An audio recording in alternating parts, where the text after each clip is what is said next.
What happens when the man who signs the paychecks hears his worker laugh at a disabled kid? It was raining hard when Kendrick Jones pulled into the drive-through lane of Store 12. He adjusted the fake beard over his jaw and fixed his baseball cap a little lower over his eyes. He looked nothing like the man on the corporate posters hanging in the backroom. No polished suit, no confident smile, no clue he was the CEO of all 13 locations. Just some regular guy picking up dinner. Kendrick had inherited the fast casual burger chain from his late father 4 years ago. Since then, the business had grown too fast. Profits were up, but so were the complaints.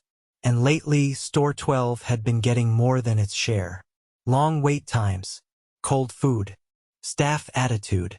He'd read the reports, called the district manager, and heard all the same excuses. Short-staffed, it's a younger crew, and they're doing their best. He didn't buy it. He'd never met the team at Store 12 in person. The turnover was high, and most of the employees were new. They wouldn't recognize him. It was the perfect chance to see the truth without anyone putting on a show. A teenage voice crackled through the speaker. "Yeah, go ahead." Kendrick raised an eyebrow. "No greeting, no welcome, nothing. I'll take a number 4 combo, no onions, and a chocolate shake." The voice sighed. "Pull around." Kendrick eased his rental up to the window. A lanky kid with messy blonde hair and a headset opened the window without looking at him. $11.82. Kendrick handed over cash. The kid snatched it without a word and turned his back. Inside, Kendrick could see 2 more workers, one girl working the fry station and another guy leaning on a mop, scrolling on his phone. Nobody looked like they gave a damn. While waiting for his food, Kendrick glanced toward the lobby. A mother with her son, maybe 10 years old, was standing near the pickup counter. The boy had a hearing aid in one ear and was making slow, deliberate signs with his hands. "Yo," the kid at the window said, calling over his shoulder. "Check out sign language over there." "What's he ordering? A cheeseburger or a spaceship?" The guy with the mop barked out a laugh. "Bro, he's probably asking if ketchup comes in Braille." The girl at the fryer didn't laugh. She froze, eyes flicking toward the mother and child. Kendrick followed her gaze. The mom heard it. Her face tightened. She turned her son away, gently guiding him as he smiled at her, clearly unaware of the joke. Kendrick didn't move. His chest tightened.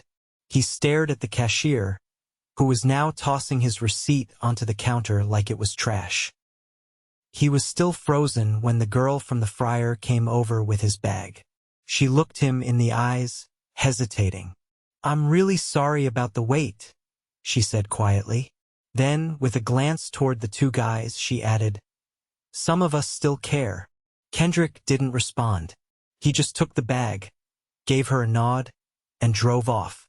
He parked at a gas station 2 blocks down and sat there, the food untouched beside him. Rain tapped softly on the windshield. He wasn't angry. Not yet. He was stunned. He'd seen lazy employees before. He'd seen bad customer service. But mocking a disabled child? That was different. He pulled out his phone and called his assistant. "I need a list of every shift supervisor who's worked at Store 12 in the past 2 months, he said. "And get me the name of that girl on the fryer tonight. I don't know her name, but she's not the problem. She might be the only one doing her job." "You're going in?" "Not yet," Kendrick said. "First, I want to see how deep this goes." He hung up, started the car, and made a decision. Tomorrow he'd go back to Store 12. Not as a customer, as a new hire. Kendrick's new name was Marcus. His background: recently laid off from a warehouse job, looking for hours wherever he could get them. His uniform: a black polo 2 sizes too big, khakis he'd bought that morning, and a name tag hastily pinned to his chest. He arrived at Store 12 15 minutes early for his first shift. The manager on duty that morning was a man in his late 20s. lean with thinning hair and a jawline that clenched every time someone spoke to him.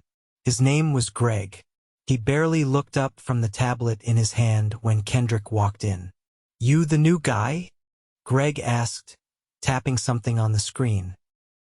"Yeah, Marcus." Greg handed him a headset. "You're on window. Don't let the line stall.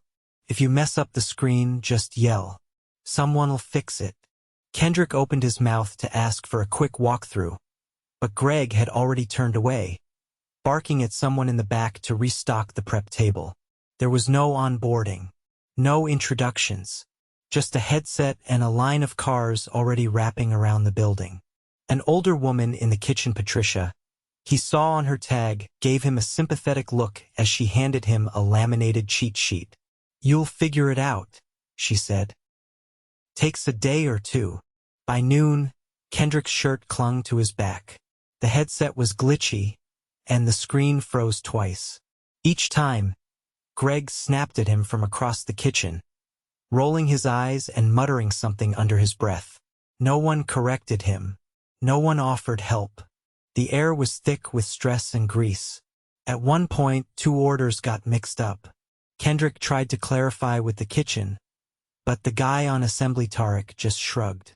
"Not my problem, man," he said, boxing up the next sandwich. "Tell him to deal with it at the counter." A woman at the pickup counter raised her voice about her missing fries. Greg stormed over, took one look at her and said, "Calm down, okay? It's just fries. You can wait." Kendrick caught the woman's face shift shock, then embarrassment. She left without saying another word. By 2 o'clock, Kendrick had seen enough to know this wasn't just a lazy crew. It was a culture problem, and it started with Greg. During the short lull between lunch traffic and the next wave, Kendrick took a moment to refill the napkin dispensers near the lobby. That's when he saw her again, the girl from the fryer the night before. She was wiping down a table, her dark hair tied in a tight bun, sleeves rolled up past her elbows. He walked over slowly.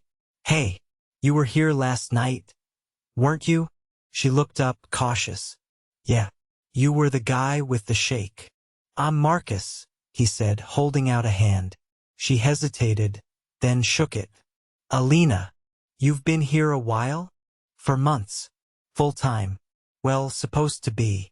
She looked toward the back of the kitchen. "Lately they've been cutting hours. Unless you're friends with Greg. Then you get whatever shift you want." "You're not." She gave a dry laugh. "Not interested in being friends with someone who calls me background noise when I ask for a Saturday off." Kendrick tilted his head. "He said that last week. I needed to take my brother to a doctor's appointment. Greg told me I wasn't essential enough to be missing weekends." She picked up her rag again. "I'm here because I need the paycheck. That's it." A new customer stepped up to the counter, and Alina turned to greet them with a practiced smile. Kendrick walked back to the kitchen, his mind already turning. By late afternoon, another name had become impossible to ignore: Darren. Darren was the tall, bearded shift lead who handled the grill. He barked orders like he was running a military camp, but only when Greg wasn't around. When Kendrick asked how long the patties were supposed to stay on the grill, Darren looked him up and down.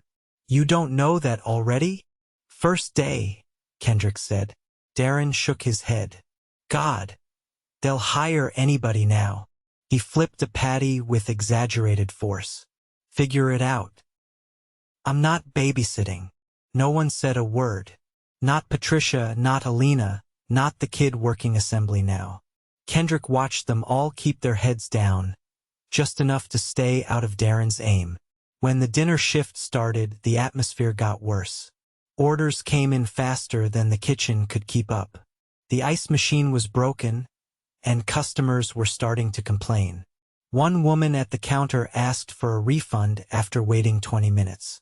Greg came out from the back and loudly told her that if she wanted 5-star service, she could go to a hotel.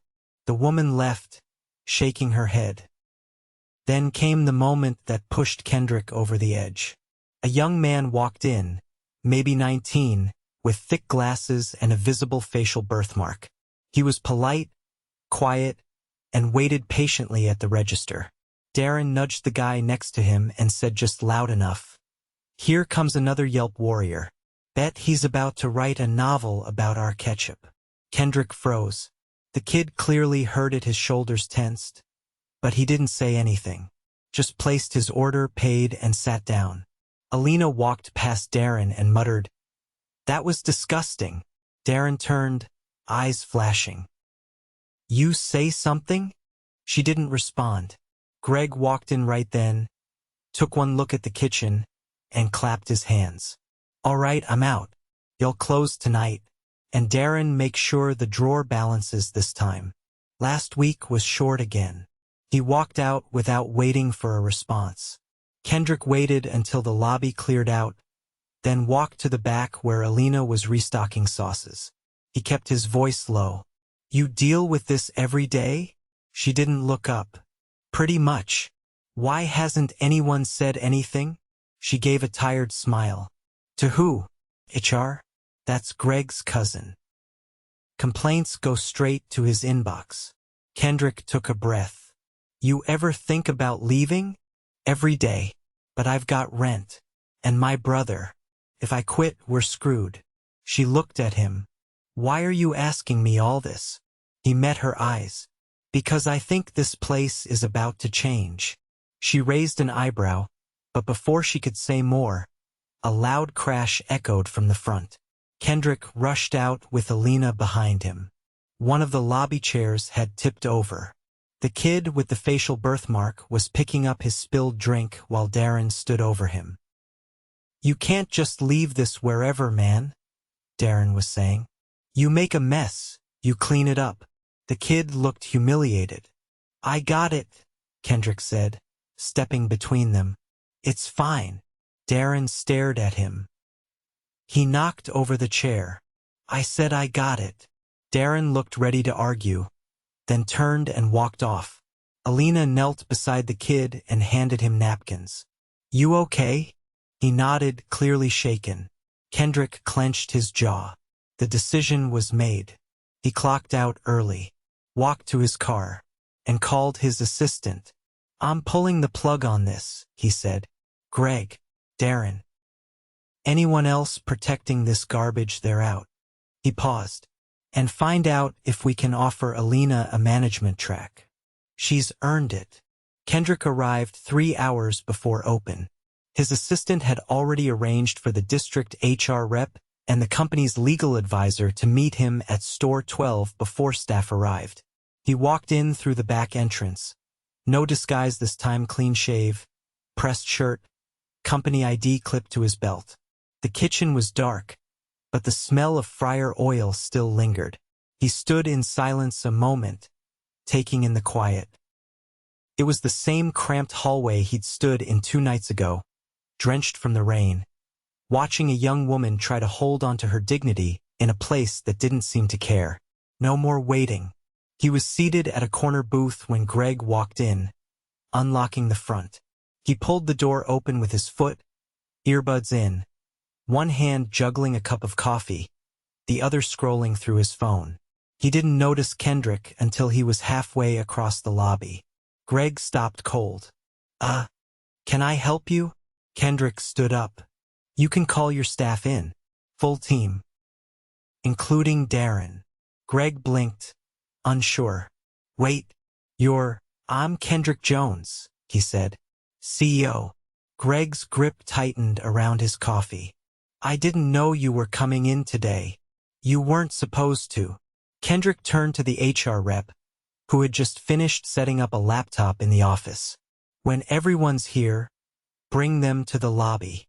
By 7:15, the team had gathered. Most looked confused, few cautious. Alina stood near the back, arms crossed, watching. Darren leaned against a table, chewing a toothpick, eyes flicking between Kendrick and Greg. Kendrick waited until the last person arrived, then spoke plainly. "I spent the last 2 days working here," he said. "I was on drive-through, prep, cleanup. I watched how this store runs when no one thinks corporate's watching. A few heads turned. Greg's face had gone pale. I saw employees ignored on their first day. Customers disrespected. Orders rushed or wrong. But the worst thing I saw was how easy it's become for some of you to humiliate people just for existing. Darren chuckled once, low. You serious right now? Kendrick looked straight at him. Dead serious. He turned to the HR rep. You have the notes? She nodded, holding up a printed summary. Kendrick turned back to the group. I'm going to be direct. Darren, you're done. Effective immediately. Your conduct toward customers has been unacceptable. You've mocked people for their appearance, their speech, and you've created a hostile environment for your coworkers. Darren pushed off the table, laughing dryly. You're firing me over a few jokes? No. I'm firing you for repeated disrespect, open bullying, and failure to lead. This isn't a comedy club. It's a business. You're out. Now. Darren glanced around, expecting someone to back him. No one moved. Even Greg kept his eyes down. The HR rep stepped forward. You'll receive a final paycheck by mail. You're not to return to this store under any circumstances. Darren stared at Kendrick, then shook his head and walked out without another word. Kendrick turned next to Greg. You've allowed this behavior to go unchecked. You've discouraged accountability. You've retaliated against employees who spoke up. You've insulted customers and used your position to benefit your friends while punishing others. Greg raised his hands. Hold on. Nobody ever brought this stuff to me officially. I was told to keep the store running. We've been short-staffed for weeks, and I've been doing the best I can. Kendrick cut him off. You've had options. You chose shortcuts. You ignored complaints, denied time-off requests unfairly, and contributed to the exact environment that's hurting the store's reputation. He paused, lowering his voice. You're not a manager. You're a liability. Greg's mouth opened, but nothing came out. Turn in your keys, Kendrick added. Greg pulled the lanyard from his neck, face blank, and handed it over. Then he left, slower than Darren, not meeting anyone's eyes. The room stayed quiet. Kendrick looked around. Some of you have been trying to do the right thing and haven't had the support to do it. That ends today. He turned to Alina. You stepped up when others didn't. You've been consistent. You treated people with decency. I want to offer you a leadership path. Alina blinked. I haven't even been here that long. You've done more in 4 months than others did in years. If you're open to it, I'd like to start you in a shift leader position. We'll provide proper training. And no, it won't be dumped on top of your existing work. She hesitated. I don't want to be stuck covering for people who don't care. You won't, Kendrick said. We're rebuilding this team from the ground up. He turned back to the group. We're hiring starting today. Anyone who wants extra hours, come talk to me directly. We'll fix the schedule. We'll also be reviewing everyone's file. If you've been overlooked, that changes now. But if you were part of the problem, if you laughed along, looked the other way, or made this place harder for others, you won't have a place here. A young man near the back raised his hand. His voice was quiet. What about the customers who stopped coming? Kendrick nodded. We'll reach out. We'll make it right. But first, we fix the inside. He took a breath. I built this company with my father. He started with 1 truck and a griddle in a parking lot. He believed in second chances. But not for people who used their power to belittle others. He looked around one last time. This isn't just about burgers. It's about how people are treated when no one's watching. If you want to be part of something better, stick around. If not, this is the time to leave. No one moved. The HR rep stepped forward. We'll be conducting individual check-ins over the next 2 days. If you've got concerns, bring them forward. Kendrick nodded once, then walked back toward the office. Alina followed. When they got inside, she closed the door and leaned against it, arms crossed. "This real?" she asked. "Or just a show?" "Completely real." She studied him. "You going to be back?" He smiled faintly. "More often than you'll like." She nodded. "Good." Then she turned and walked back to the floor. Kendrick sat down, opened the laptop the assistant left him, and pulled up a clean scheduling template. There was a lot of work ahead, but for the first time in months, he was sure it would be worth it. 2 weeks after the shakeup at Store 12, Kendrick walked through the back entrance again, this time as himself. No disguise, no secrecy. The early morning sun cast a soft light across the freshly scrubbed tile floor. The air still carried the scent of fryer oil, but it was sharper now, cleaner. The broken ice machine had been replaced. The menu boards had been updated. And the break room, once cluttered with old boxes and an unplugged fridge, was now stocked with clean uniforms, an employee bulletin board, and a small coffee station. It wasn't perfect, but it was different. He stepped into the office where Alina was reviewing the new shipment logs with the interim GM. A quiet, precise woman named Carmen pulled in from Store 3 to steady operations. Alina had traded her black t-shirt for a navy polo with a silver nameplate that read Shift Lead. Alina M. She wore it like it weighed something. "You're early," she said without looking up. "So are you," Kendrick replied. "I didn't want to come in late on the day we're finally fully staffed." Carmen nodded. 2 new hires started last night. One's on prep, the other's shadowing drive-through today. Kendrick leaned against the doorframe. "How was the Tuesday dinner rush?"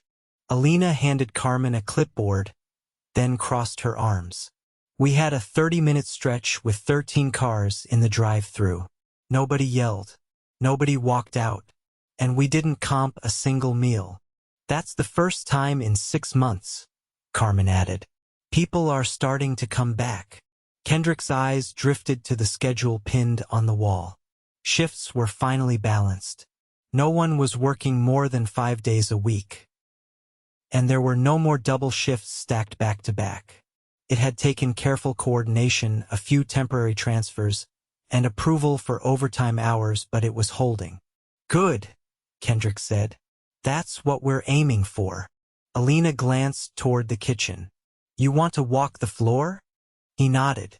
The lunch prep crew was already at work. The new prep cook, a wiry teenager named Malik with sharp eyes and fast hands, was slicing tomatoes with quiet focus. He didn't look up when they passed, but Kendrick noticed the station was organized, spotless. The other new hire, Sasha, maybe 19, with a short afro and a nose ring, was manning headset for the first time, her trainer standing nearby but letting her take the lead. "Welcome to Store 12, Kendrick said as he passed the window. Sasha gave a nervous half smile. "Thanks. I'm working on the timing. You'll get it." In the corner, Patricia was checking the fryers. She gave Kendrick a nod, a real one, not forced, and went back to her station.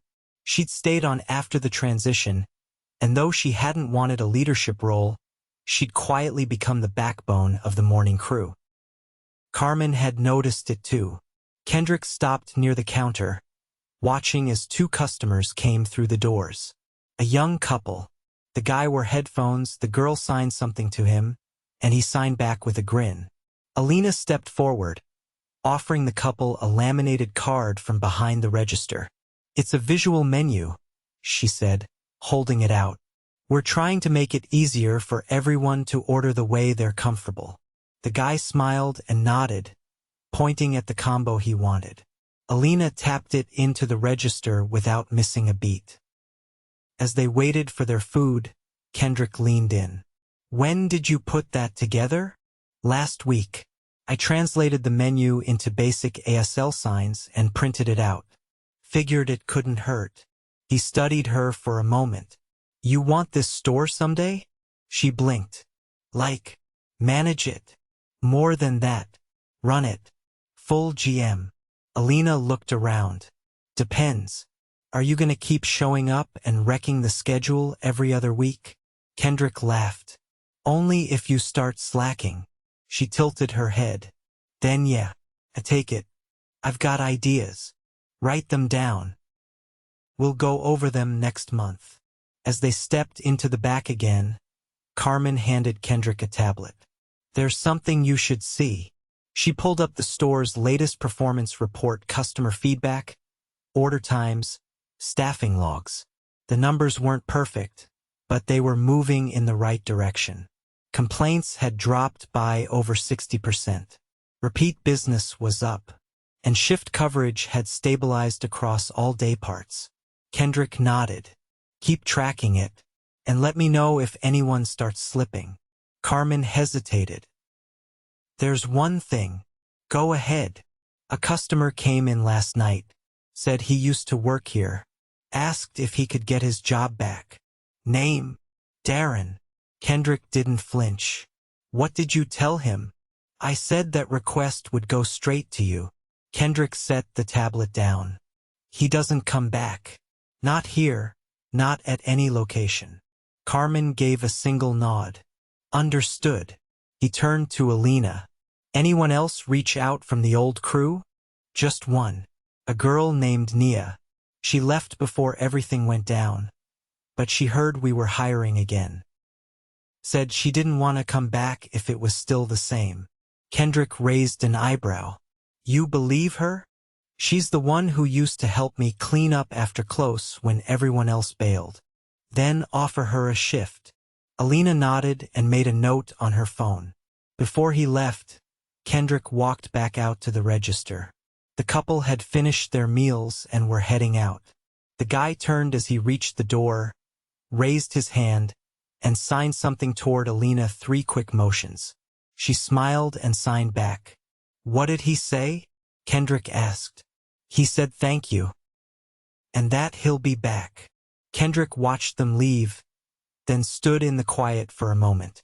Across the lobby, the laminated visual menu now sat in a small holder by the register. The light above it flickered once, then steadied. He turned to Alina. You're going to make this place better than we ever did. She shrugged. One shift at a time. He stepped out into the morning air, the door closing softly behind him. There were 12 other stores across the city. He had a lot of driving to do,